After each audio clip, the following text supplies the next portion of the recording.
So the question is, with regard to justice issues in this church, how do we avoid making it a us versus them issue because of the dignity of the persons? And I would say two things, and you had one in your question, and it's dignity.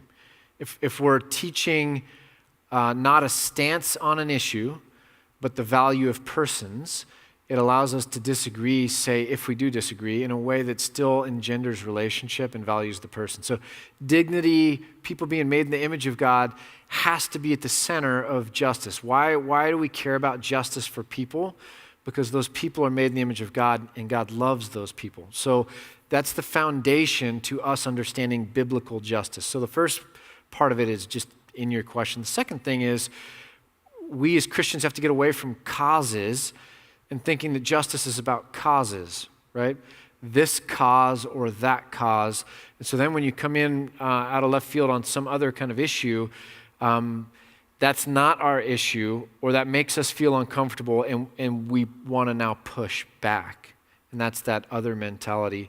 And I think justice is recognizing that the line between good and evil goes down the heart, as Solzhenitsyn put it. It goes right down the heart of every man and woman. And so we are part of the problem, just like we're as much a part of the solution. And so justice is not just about me having a social stance or helping people in Africa. Justice is also about how I treat my wife. It's how I respond to the person that cuts me off on the road. Justice is an everyday, everywhere question and conversation. It's not just a social issue conversation. And when we begin to understand true biblical justice, then we understand that we need grace from others as well as from God on all of the areas where we get it wrong, either by our stance on an issue or our attitude on an issue.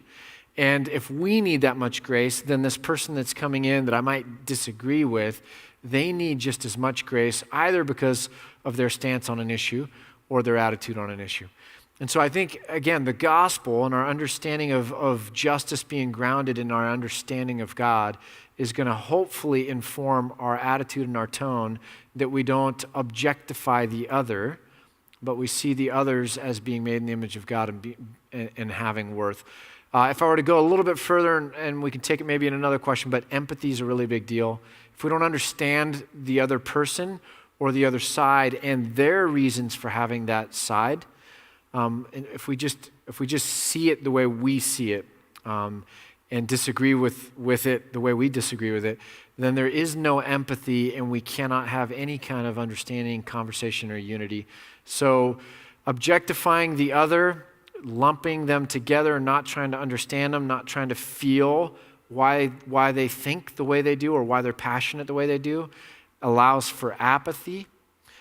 Empathy is when we really understand the other person, and even if we disagree with them, we say, I affirm this and your heart that way, and how your childhood shaped this view, and how that view, you really believe in it because of this. I affirm all that. I affirm that, and I affirm you for why you believe that. Now let's talk about, and we change the conversation, but we can now do it in a way that honors people. So empathy is a huge deal. Empathy is what God gave every man and woman to carry justice. One thing about all psychopaths they have in common is they rate really low on the empathy scale. So if you just want to look at it, psychopaths, no empathy. The opposite of psychopaths, empathy. That it's something that God gave men and women made in His image to be able to help them bridge to other people, that we would care enough to keep the unity even if we have disagreements.